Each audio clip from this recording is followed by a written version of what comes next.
So I'm happy to welcome Abderrahmane Semmar, coming from Algeria, who voiced his ideas very clearly and this morning, talking about the mission or the job of journalists in the era of social networks. And he would like to talk about the social participatory network that was set up in his own media, talking about the strength, the clout of those networks for information. It will be a 20-minute presentation, and then we can share with our audience. We shall conclude by 4:45. Thank you very much. I was trying to be sincere this morning. I was more focused on social networks. That's why I said what I said this morning.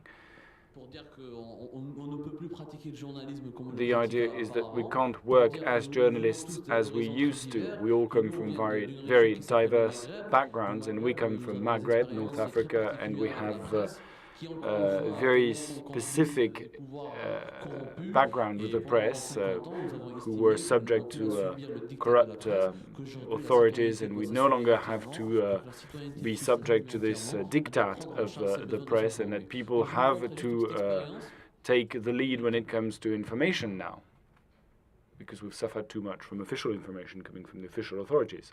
That was my statement this morning. Anyway, thank you. Alors, je signale au passage que le site est revenu en ligne par rapport à ce matin. Donc, tu nous expliquais qu'il était tombé pour une raison inconnue. Attaqué carrément. Attaqué, d'accord.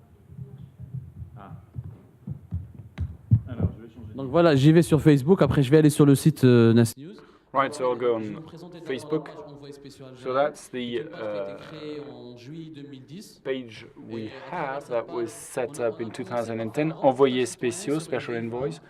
And we made a report on a woman living in the south of the country, not far from a gas field, but she had no resources at all. And we said, well, how is it possible when you live in a country that is an oil-producing country that people are so poor? And we followed that woman until she died, until her death.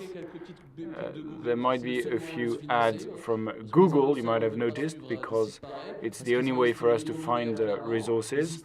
And they said to me that it's impossible to have control on you because you're not journalists, you are citizens. That's what they said to me. Anyway, so what's the process? Here's what we do. So become a contributor. You can click, and we explain what the advantages of becoming a contributor. We say the importance of being a citizen journalist. We say that we have to take care of people's search for information. Then we explain the approach, how we should work, our editorial line. Basically what we say, there is no censorship. We're the only ones in Algeria who've given the floor to Islamists, Democrats, Buddhists, whatever cause they defend. We even talk about the Femen. Anyway, so you need to read everything to understand our position.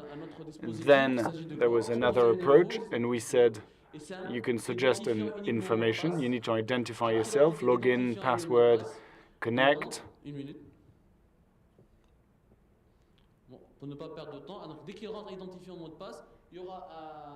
So you enter your data, and then there is a platform. You can write your text. You can add whatever media you want, and we receive everything in our system, and then we sort the information. We check everything. We do our work as journalists, and we have a network of fans. Here is Facebook. It's not my account. There are two web administrators. Donc voilà, c'est envoyé spéciaux algérien. On est à 198 000 fans. So 198,000, De gens par 200,000 article, fans almost. selon l'actualité, etc. Donc on So we a, have different ici on est selon les publications. Avant de venir là, publications. alors là, on a un partenariat. Voilà. Ok. C'est un peu rapide là. Là, on a un partenariat avec un site d'information qui est Algérie. So we have a partnership with an information site, Algeria Focus. Je reviendrai tout à l'heure. Very interesting website. Then we have another article about violence in Algeria. In other words, having oil is not enough. Then there's another contribution from somebody living in Mila, talking about a crime. It's still the same procedure. I get in touch with somebody who lives in the region. We cross-check the information and then we publish it. Then there is the video when we made fun of them. That's the state TV. That's basically, it's exactly the same as in North Korea. It's the state speech, the official voice of the government. And we in Algeria have to pay a fee to watch that web or TV channel. And then they provide us with propaganda, just like under Stalin. So it's our own money, and then they insult us. So what do? Well, every day, almost, we produce a video based on their news, where they say, well, the regime has done this, it's done that, they're wonderful, and then we challenge everything. It's a mock-up, really. Then we have your messages. Our fans send a message. Somebody said, I talked to a patient suffering from heart problems, and I can tell you, Bouteflika cannot govern our country. He might be replaced by a vegetable, but it will be another vegetable. So the authorities are currently telling us that he's suffering that he had a heart attack, but he's still governing the country. So we said, how can we actually govern a country when you have a heart attack? So anyway, people have the floor, always. They always have a say. They can voice their concerns. We try to monitor things. Then you have the first images of the president. We missed him a lot. He was absent for 43 days. We missed him so much. So when we had the first video, we showed it immediately. But back to the site to talk about the contributions. NES News, what does it mean? NES is people. Information with people, in other words. News with people. So, that's a doctor talking about functional re-education for Bouteflika. So we explain what we mean by functional re-education, because the authorities say that the president is undergoing functional re-education. We would have liked it to be professional re-education, to be honest, but anyway. And then there's the name of the contributor. Usually it's a fake name, a pseudo, because we don't want people to go to prison. We already have 200,000 fans, but should they put 200,000 people in jail, it would be a bit of a problem. And you know these guys, yes. We know them, they're part of our network. And if we publish this today, it's because we know that it's credible. Thank you. The moderator is actually asking the speaker to slow down slightly because the interpreters have a hard time following. Thank you very much from the interpreters, because the speaker is just so fast. So it's not information, it's analysis, it's comments. In other words, such a contribution wouldn't appear in a Algerian newspaper, because most Algerian newspapers are dominated by public advertising. In other words, they're all for the regime, they're all in favor of Bouteflika, for him to stay forever. And so that's another citizen who says you cannot be president and at the same time undergo functional re-education. Another example now.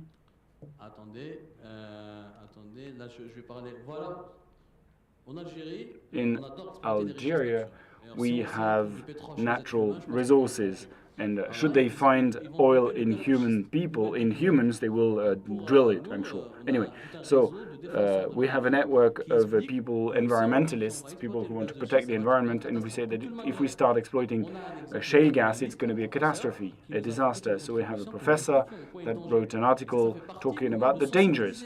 And the idea is to raise awareness, citizens, a professor conveying information, expertise, and teaching people. And such a contribution never appeared in the Algerian press.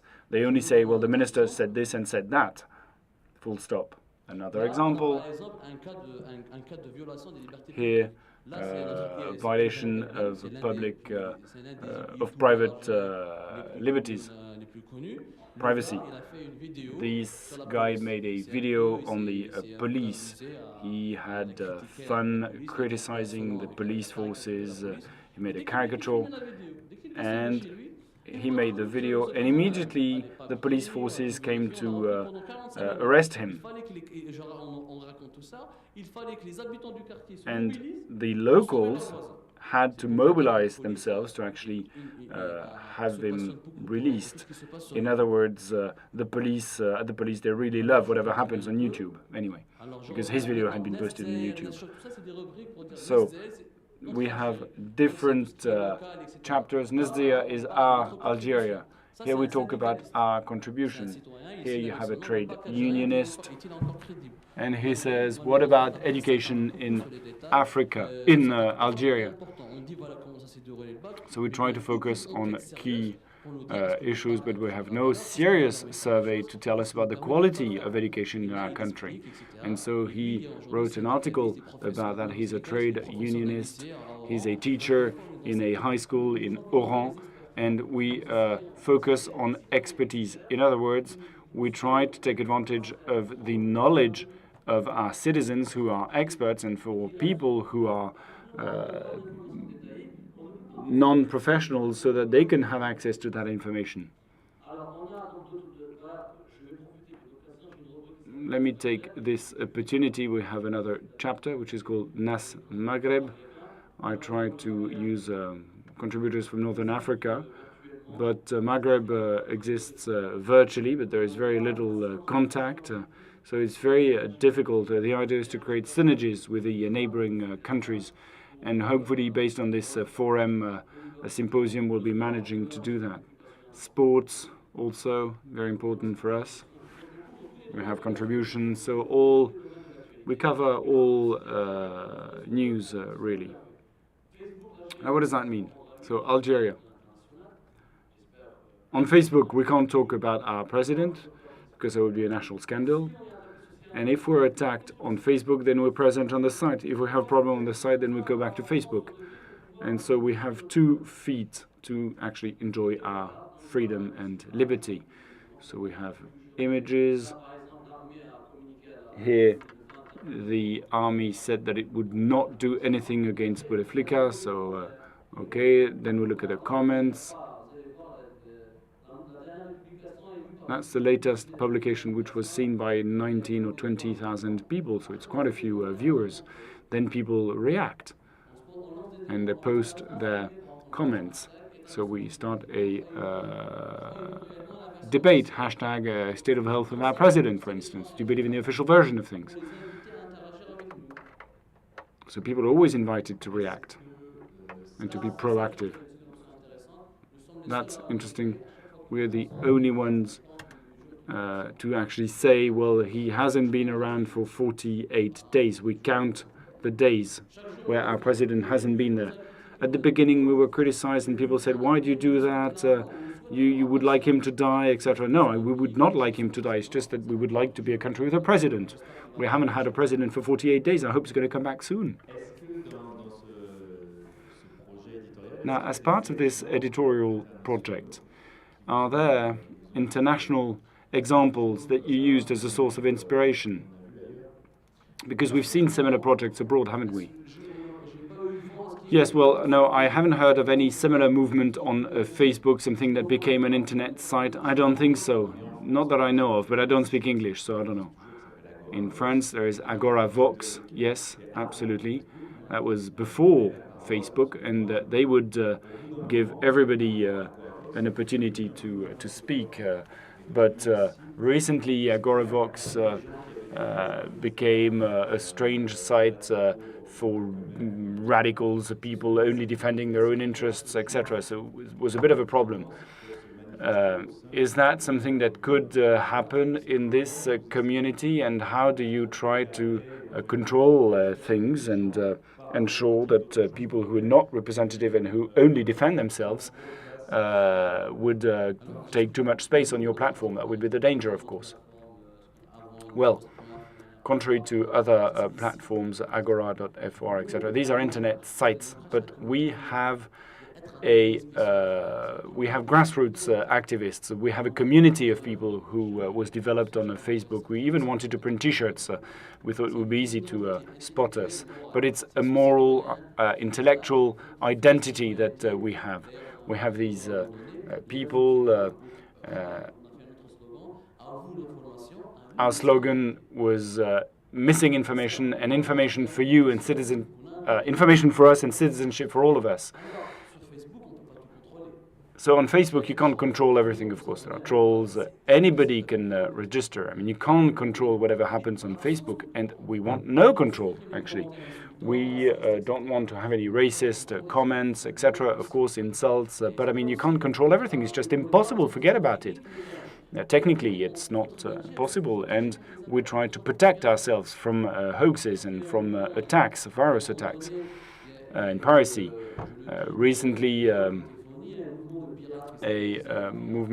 piracy movement, or IZ Mafia, linked to our authorities, they tried to use all the Facebook accounts in Algeria, and we managed to come out unscathed.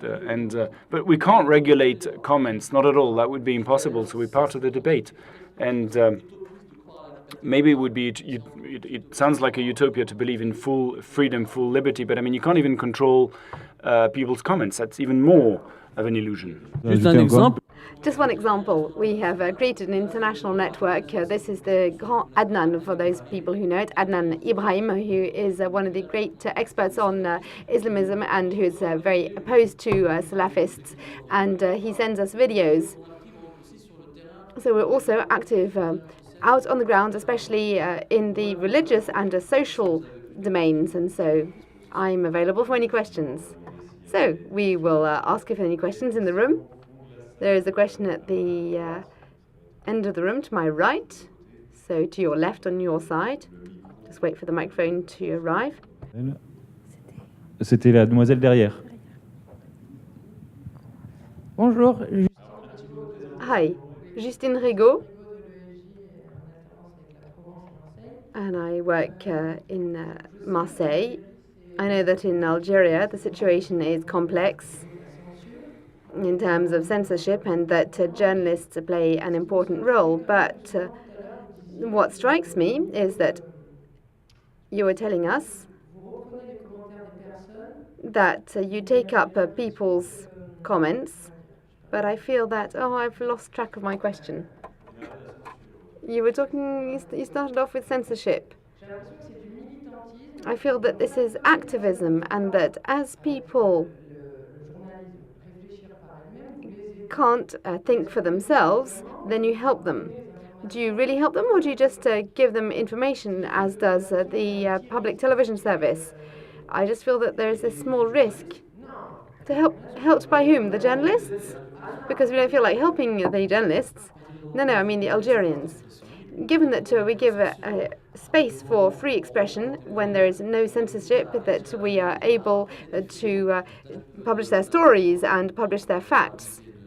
This would take a lot of time to explain all of this. I would have to show you the contributions of people who live in far-flung corners of Algeria. They contribute about what goes on in their region. They tell you about, for example, a parent who has cancer is going to die tomorrow because the public services won't take charge of them. So if we don't call that help, then I don't know what else we could be called. Well, are we actually useful? That is another question. We are not there to judge that. We are there simply to generate a debate and to free up the the expression of citizens, freedom of expression, which cannot be found through newspapers or other conventional journalism routes. The media cannot remain alone. There need to be alternative and participatory media in order to have a media landscape which is free and free from censorship and also citizen-based. To be credible towards these public authorities, do you have to be diplomatic for everyone's benefit? Because these are two completely opposed ways of thinking. Of course, that is normal. I understand this. You're doing this for Algerians, but in terms of the way you work, this is not generated two completely opposed types of energy. It is they who need us. We don't need the authorities. If we are very diplomatic, well, we use our right to freedom. We don't need to ask authorization to use our freedom of speech. Then, of course, we send letters to the ministries. We talk to the authorities. I think we told everyone that we were from Qatar. We presented ourselves to the authorities and we spoke with them. In Algeria, we have a problem.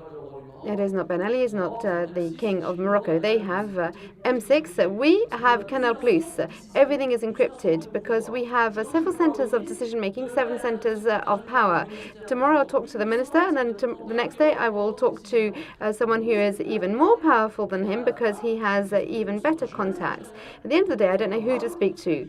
But we are young Algerians. We make up the majority of the country, and therefore we are the ones who should be listened to. We've been listening to other people for 50 years.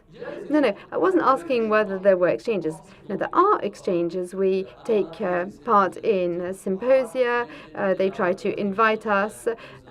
We were invited to Algerian television and radio, and we were censored. So we denounced that. As soon as a door cracks open just the tiniest bit, then we will seize the opportunity in order to widen the opening further, in order for light to be able to shine. That is what we try to do. We never hesitate to speak with the authorities, be they Algerian or others. Now, before taking several questions, how many people today do you have in your team? How many journalists in this team? And regarding the question of income, you've talked about income from Google adverts. Is this sufficient for the team? We have about 10 people who are active, and then there are people who contribute in an irregular manner. There are some people who contribute every day and some once a month. Sometimes there are periods when people don't contribute very much. No, what I meant was the salaried employees. Now, first of all, there are no employees. We have no legal entity. We are not recognized. We are too young people. We are too young people to manage everything, and then all the contributors are voluntary. And you? Yes, of course. I am a voluntary. I don't earn a living from this. I have other sources of income, but apart from worries, it doesn't bring me anything.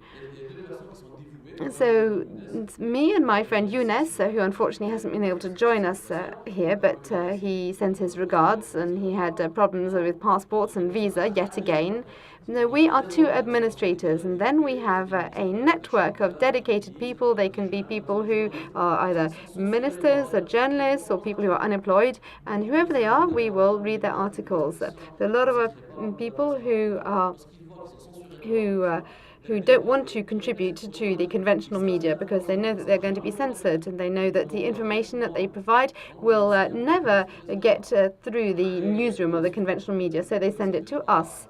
And then, of course, in terms of the income from Google adverts, well, that's very variable, and then, of course, we don't want to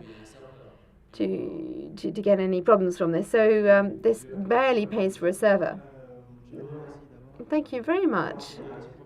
Oh, there was a little problem with the mic. We can't hear you. Perhaps you can present yourself first?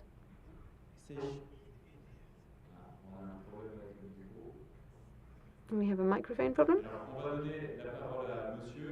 We're going to hand over to the gentleman over here, and then we'll come back to you for your question. Hugo Guimet, I work for the Progrès in Lyon. I have a question regarding your vulnerability as administrator for this page. For 10 or 12 years, Algerian journalists are no longer risking their lives. I think that since 2001, there has not been a journalist who has been assassinated in Algeria. But we've seen your Facebook page, and you've made us laugh a lot talking about your president. I think that there is a law which gives a year of imprisonment and a big fine for anyone makes fun of a head of state. Are you not rather vulnerable as an administrator, and how do you manage this? We are vulnerable simply as human beings. Of course, this law is in force, and at any time a judge could make use of it. But the judges and the state tolerate this because, thanks to God, that would be rapidly spread in the international media. We were smart enough to make ourselves quickly known by the international media, and so that means that the authorities decide that they're not going to crack down on us, but instead they're going to use us in order to show that Algeria is not Libya or Syria. There's a blogger who made a series on YouTube to say that you must not go and vote in the legislative elections because we are voting. We've got a choice between two rotten people, and he ended up in prison.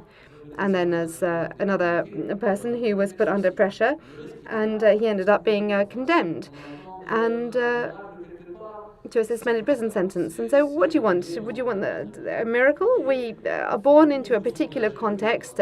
We must either commit or not commit ourselves. It's like professional journalists, you say, I cannot go to Syria because there's a war there. No, it is a duty. We as citizens have duties. We don't only have rights. And one of our duties is to free up freedom of expression, to give hope for a better Algeria, and to ensure that Algerians should benefit from freedoms in their country. It is a difficult terrain and we are vulnerable, but we hang on in there. We receive messages from the intelligence services through intermediaries. Me personally, they send me an intermediary to say, oh, be aware, you've got a daughter, you've got a woman, oh, you should have a think about them. But all you have to do is you just calm down a little bit, you let the storm pass, and then you come back in force. And now the question with a microphone which is working, I hope. Hi.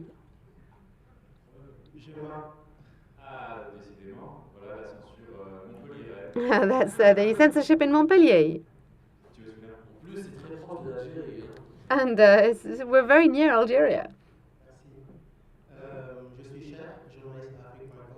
I'm called Cher. I'm a journalist in Africa.com. I'm based in Paris, and I have a lot of appreciation for the work which you carry out. But I will join the idea which was of the lady who intervened first. I think that your work is a little risky because in the way in which you spread information, we feel that there is a lack of seriousness, a lack of diplomacy in the way in which you transmit information, either in speaking or in counting the number of days during which the president is absent. I think that there must be a more diplomatic way of entering into dialogue with the powers that be, even if you don't agree with what they do. I feel that this is a kind of journalism which is beginning to take root in Maghreb, in North Africa, since the revolution. And there are some people who believe that when you're a journalist, you can do whatever you want and you can break up anything. But there are different ways in which you can give out information, ways which means that you can have more credibility. My friend, that is for journalists. We are citizens. We are not journalists on our page. Now I'm talking as a citizen who is benefiting from the opportunity given by new technology in order to take hold of information which is either repressed or censored elsewhere. That is thankfully not under the rules of journalism. Now, in terms of diplomacy, I am not an ambassador. And of course, this is a very good job, but that's not my competency. I'm not negotiating on behalf of Algeria. I am simply negotiating the possibility and the fundamental right to say to my political leaders what I want to say, because they have forced us to listen to them for the last 50 years. We are not diplomats. Yes, I entirely agree with what you just said, but I feel that you're rather tendentious. You're talking as a tabloid. There are different ways of talking to people. A tabloid invents information. For us, we have a president who has been in hospital for 48 days. But counting the number of days left for your president seems to me that it has gone too far. It's humor, it's caricature. Now, I will quote the Constitution of Algeria, where he says that when the president of the country is absent for more than 30 days, he must be removed from power. In a country which has a constitution for which 1.5 million people died is now being violated. If you have the choice, you have to choose between the respect of the constitution or diplomacy. Then I prefer to defend the constitution. As a citizen, I want to defend rules and laws which are being violated. I entirely agree, but I don't agree with the manner in which you're doing it. No, I respect your opinion entirely, my friend. It's interesting to hear your different points of view in terms of the tone to give to information. The lady over here, hello. Fedemiska from Morocco. I am a manager of a collaborative organization. We have the same vision and the same way of working as Nest News, except that we are a female team and we look at women's issues. But just to add a few words regarding the question asked by Cher and the fact that a journalist must be diplomatic, I'm sorry to say that caricature and humor is a part of journalism. It is possible to describe facts in a non-humorous way, but in a very violent way that is not at all diplomatic. It's not because there is a humor in the way that information is processed that it becomes tendentious or that it is circumventing information. The second part of my question is that we are in roughly the same situation. We collaborate.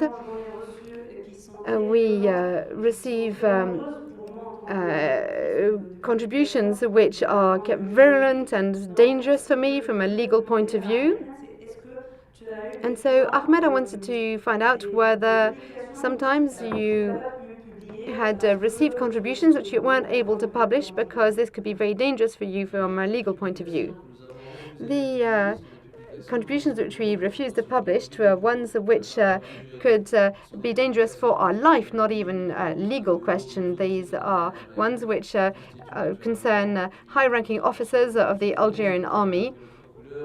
And perhaps we'd need to call on an artist to describe the situation. To be able to publish that, we'd have to go outside the country. Maybe in future we might be able to do that. But for now,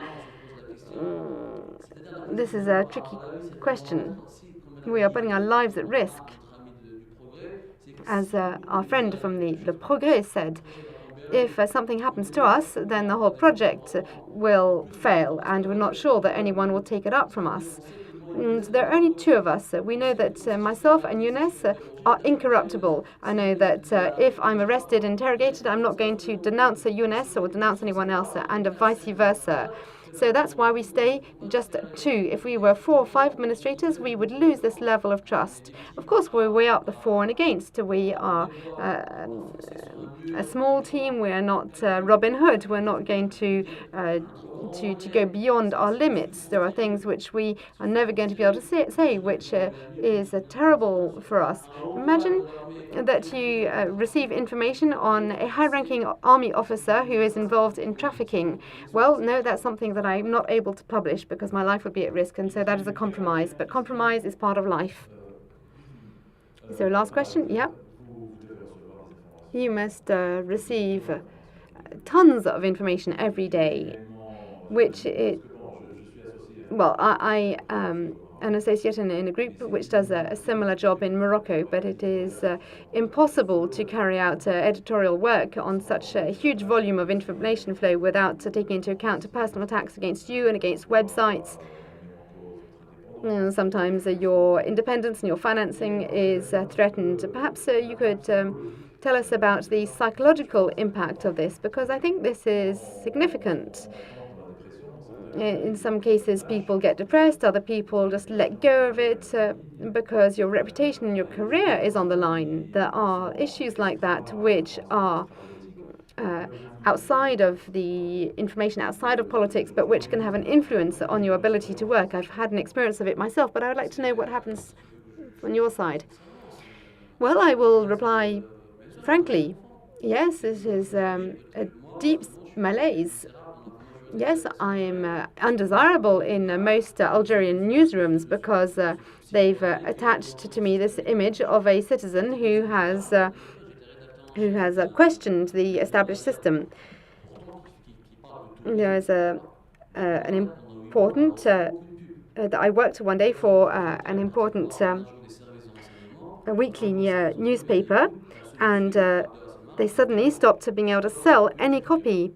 And the reason was that I had worked there. And after they sort of investigated the reason why, they then realized that I was at the cause of it, then I was fired. So, you see, there are real implications, and this makes my life very uncertain. I've got a wife, and I've got a child, and I want my child to grow up. It's very tricky. Maybe I need to undergo therapy to be able to talk about it. But we are in these difficult conditions. What do? Do we just give up, in which case we let them win? Can we allow them to win? That would be an even worse suffering, to say that I had given up, that I abandoned, because they managed to frighten me, to intimidate me. Whereas at the moment, we are the ones who are intimidating them. When, for example, the Minister for Education reacts and says, don't listen to those people who are writing on Facebook, and it's because of them that Algeria is not advancing, is not progressing. So it's because of we citizens that Algeria is not advancing. That's a real scoop. Well, so when we created this banner, the Prime Minister, in his speech, talked about us and said that our actions were immoral and that we should stop focusing on this. But when we say that the function of president is not property, it is a right. We have not given you the presidency. This fight is essential for us. In terms of threats and pressure, yes, they exist.